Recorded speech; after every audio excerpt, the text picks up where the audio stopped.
I just got off the phone with President Trump. It was a roughly 9-minute phone interview talking about the war in Iran. Just want to give you the quotes.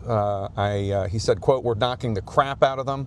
I think it's going very well. It's very powerful. We've got the greatest military in the world, and we're using it." I asked the president how long he thought this war might last. He said, "I don't want to see it go on too long. I always thought it would be 4 weeks, and we're a little ahead of schedule."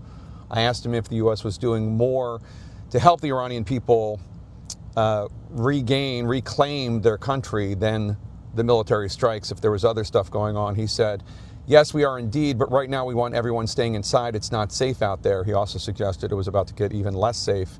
"We haven't even started hitting them hard. The big wave hasn't even happened. The big one is coming soon." I asked the president about the fact that Iran attacked Arab countries in the region, Bahrain, Jordan, Kuwait, Qatar, and the UAE.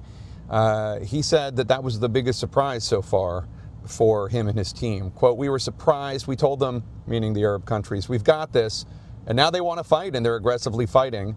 They were going to be very little involved, and now they insist on being involved. He said of the Arab leaders of those countries, "I know these people, they're tough and smart." The Iranians, he said, quote, "shot into a hotel. They shot into an apartment house. It just made them," meaning the Arab leaders, "angry. They love us, but they were watching. There was no reason for them to be involved." That was probably the biggest surprise. You have to understand they were living under that dark cloud for years, meaning the Iranian nuclear threat. That's why you could never have peace. I asked, okay, well, who's going to lead Iran now? The president said, "We don't know who the leadership is. We don't know who they'll pick. Maybe they'll get lucky and get someone who knows what they're doing." The Iranians, he said, lost a lot in terms of leadership because of the initial strikes. Not only was Ayatollah Khamenei killed, but also 49 other Iranian leaders, he said. It was an amazing strike. They got a little bit arrogant by meeting all in one place. They thought they were undetectable. They weren't undetectable. We were shocked by it. They don't even know who's leading them now. We went down 49, he said, meaning 49 leaders on the leadership chart there. We don't know who's leading the country now. They don't know who's leading. It's a little like the unemployment line. The president said that they tried to make a deal with the Iranians, but we couldn't make a deal with these people. He said every offer was met with a walk back of a previous offer. They had all that enriched stuff, he said, referring to uranium.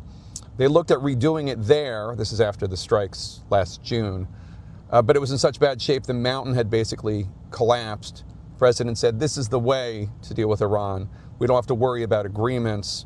He talked about all of the years, decades of killing and IEDs and all the destruction that Iran has wreaked on the United States and other countries. He said people in the military walking around with no legs, walking around with no arms, their faces shattered. He said that today's military